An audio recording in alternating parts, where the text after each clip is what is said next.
और यहाँ उपस्थित सभी शिक्षकगण, संचालक महोदय और विद्यार्थियों को मेरा नमन करती हूँ। जैसा कि मुझे आदेश मिला है, मैं श्री सरस्वती माँ के चरणों में कुछ पंक्तियाँ उपस्थित करना चाहूँगी। आशीर्वाद प्रदान कीजिएगा। वीणा वाणी माँ वरदे, वीणा वाणी माँ वरदे, गूंगे बहरों को स्वर दे, गूंगे बहरों को स्वर दे। तू ही मेरी शक्ति है, तू ही जग की सृष्टि है। कैसे तेरी करूं मैं वंदना, अक्षर अक्षर है तेरा, तेरा शामिल, तेरा शामिल। आपको बचपन की यादें ताजा करने आई है, तो मैं आमंत्रित करना चाहता हूँ विजय को एक बार जोरदार ताली बजाएंगे। क्या बात है।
ध्यान रखते हुए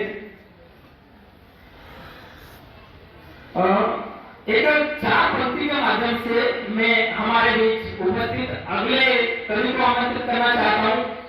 वे आए और अपनी काव्य रचना के बारे में लोगों में उत्साह बनता है।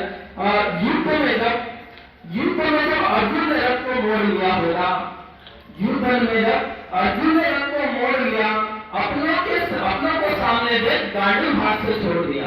युद्ध में जब अर्जुन ने रथ को मोड़ लिया, अपनों को सामने देख गांडी हाथ से छोड़ दिया। हार गए थे अर्जुन अपनों को देखकर, हार गए थे अर्जुन अपनों को देखकर। तब जाके भगवान ने गीता जी का उपदेश दिया। मैं आमंत्रित करना चाहता हूँ नित्यानंद को, जो इसी भगवान श्री कृष्ण के बारे में और अर्जुन के बीच कुछ सम्मान को यहाँ पर आपके सामने प्रस्तुत करेंगे। एक बार जोरदार ताली के साथ इसका स्वागत कीजिएगा। यहाँ उपस्थित सभी शिक्षकगणों को और संचालक महोदय को धन्यवाद देना चाहती हूँ, जो आज मुझे कवि के रूप में कविता पाठ करने का अवसर प्रदान किया। समय के अभाव को देखते हुए अपनी कविता पाठ की ओर आती हूँ। तो आइए आप सबको ले चलती हूँ द्वापर युग के उस अंतिम छोर पर, जहाँ से कलयुग का प्रारंभ हुआ, जहाँ धर्म और अधर्म के बीच महासंग्राम हुआ। तो मैं आज्ञा चाहूंगी। बिल्कुल आज्ञा है।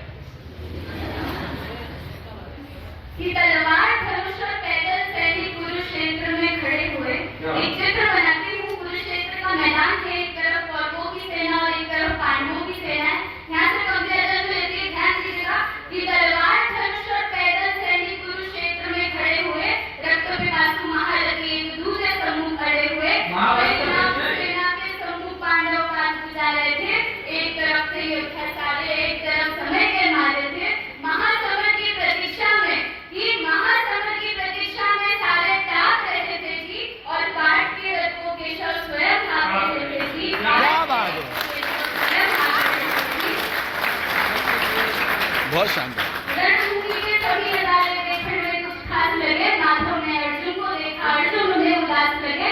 कुरुक्षेत्र का महासमर एक पल में कवि सजा डाला। पांचों डंडे उठा कृष्ण ने मुख से लगा बजा डाला। हुआ शंखना जैसे ही सबका गर्जन शुरू हुआ। रक्त बिखरना हुआ शुरू और सबका मर्दन शुरू हुआ। कहा कृष्ण ने उठ पाट, कहा कृष्ण ने उठ पाट, तो एक आंख को मीच जरा, गांडीव पर रखो बाणों को, प्रत्यंचा को खींच जरा। आज दिखा रहे रणभूमि में, आज दिखा रहे रणभूमि में एक योद्धा की तासीर यहाँ। इस धरती पर कोई नहीं अर्जुन के जैसा वीर यहाँ। इस धरती पर कोई नहीं अर्जुन के जैसा वीर यहाँ। मैं अपने काव्य पाठ की शुरुआत करना चाहती हूँ। अगर आपके दिल तक मेरी बात पहुँचे तो अपना आशीर्वाद देते रहिएगा। मंच की अनुमति चाहती हूँ। आपके हमारे सभी के आराध्य श्री कृष्ण का परिचय देते हुए अपने काव्य पाठ का शुभारंभ करना चाहती हूँ। कि सारी कार प्रेम से लिखेगी पत्र रुक्मणी को, सारी कार प्रेम से लिखेगी पत्र रुक्मणी को, जानती है रुक्मणी कि कृष्ण स्वयं आएंगे जो कृष्ण साथ पाठ के, तो पाठ को है ज्ञात साथ कृष्ण के वो युद्ध जीत जाएंगे। और जाएंगे जो क्रोध में भरी सभा से कृष्ण, तो सभा को है पता कि अब देव क्या बचाएंगे। बचाएंगे जानती है द्रौपदी पुकारती कि कोई आए नहीं आए किंतु कृष्ण चले आए। क्या बात, शानदार। करना चाहूंगी कि कृष्ण कृष्ण कृष्ण कृष्ण कथ्य कथ्य गर्भ के हैं जीव और जीवन का सार शोध विषय। क्या बात। कृष्ण कृष्ण कृष्ण कृष्ण कथ्य कथ्य गर्भ के हैं जीव और जीवन का सार शोध कृष्ण है। कृष्ण शोध विश्व के है मूल है मनुष्यता के। कृष्ण शोध विश्व के है मूल है मनुष्यता के। युद्ध में धनुर्धरों का धर्म बोध कृष्ण है। और कृष्ण बोध मित्रता के मित्र पे आ जाए जो तू, कृष्ण बोध मित्रता के मित्र पे आ जाए जो तू, लेके चक्र दौड़ जाए ऐसा क्रोध कृष्ण है। और कृष्ण क्रोध का लिया या कंस है तुम हो के किंतु, कृष्ण क्रोध का लिया या कंस है तुम हो के। पौरुष की भक्ति शाम के अधीन हो जाए तो बताओ इन बातों को रण में कौन तोलेगा। अरे अगर पौरुष की भक्ति शाम के अधीन हो जाए तो बताओ इन बातों को रण में कौन तोलेगा। और सर जी अगर हम भी शंकर की भाषा बोलने लगे, और अगर हम भी शंकर की भाषा बोलने लगे तो बताओ आपकी भाषा कौन। क्या बात। ये धरती रण में दुश्मन का कोई एहसान नहीं रखती। ये धरती रण में दुश्मन का कोई एहसान नहीं रखती। युद्ध की बॉडी छिप जाए ऐसा कोई डिमांड नहीं रखती। और जो सीमा में दुश्मन की जाकर माँ का दूध लग जाए, ये भारत माँ की कोई कार्य सरकार नहीं रखती। सती माँ की कोई कार्य सती ये सती माँ बड़ी अभिमानी है। बताओ इन्हें खुद तय कर तो है, इन्हें अपने विरोध भी कर रहे हो, लेकिन धर्म के साथ इन्हें कुछ लोगों की छवि है जो बेटियों में घुस के कुछ मासूमों को जो बेचारे खाना खा रहे होते हैं उन्हें जाके परेशान करती है। मैं सीधी भाषा में टेक्स्ट की बात कर रहा हूँ। जो उनके लिए मैंने कविता लिखी है, पहली बार मैं मंच पे घुसी लिखी कविता का पाठ करने जा रहा हूँ। स्वागत है बिल्कुल ध्यान से सुनिएगा। कविता पर ध्यान चाहती है, अगर अच्छी लगे तो ताली से सराहना बिल्कुल। एक बार दो बार तालियां बजाएं। हथियारों से तो लड़ते हो तुम, अरे हथियारों से तो लड़ते हो तुम, क्या हाथों से लड़ पाओगे। अरे हथियारों से लड़ते हो तुम, हाथों से लड़ पाओगे। हाथ दीवारें तो कूदी तुमने, दीवारें तो कूदी तुमने, मारे के मंतर कर सकते। और 76 बार किया तुमने, 76 बार किया तुमने, क्या मेरे हीरो से लड़ पाओगे। क्या बात है, तुम हमसे मेरा रोड रूप ना देख पाओगे। हल्का चलो तुम हमसे मेरा रोड रूप ना देख पाओगे। सर जी मैंने इसमें माता, इसमें मैंने भारत माँ की आवाज करके बुलाया एक बार, तो उसमें भारत माँ ने कहा है कि मेरे वीर से लड़ पाओगे। इसका मतलब मैं एक गर्व सा है, उन्होंने बताया है कि मेरा वीर सर्वश्रेष्ठ है। बिल्कुल बिल्कुल उनके लिए पंक्ति है मेरी, तो मैं बताना चाहता हूँ। हम प्राण हथेली पर लेकर दिल में एहसास लिए बैठे, अरे हम प्राण हथेली पर लेकर दिल में एहसास लिए बैठे, दुश्मन के स्वागत खाते कुछ तोहफे हाथ लिए बैठे, और चले मृत्यु के परवाने, चले मृत्यु के परवाने, जीवन जीने की परवाने से हम जीवन जीने के खाते मृत्यु की डांते। क्या बात है, क्या हुआ मृत्यु की डांते।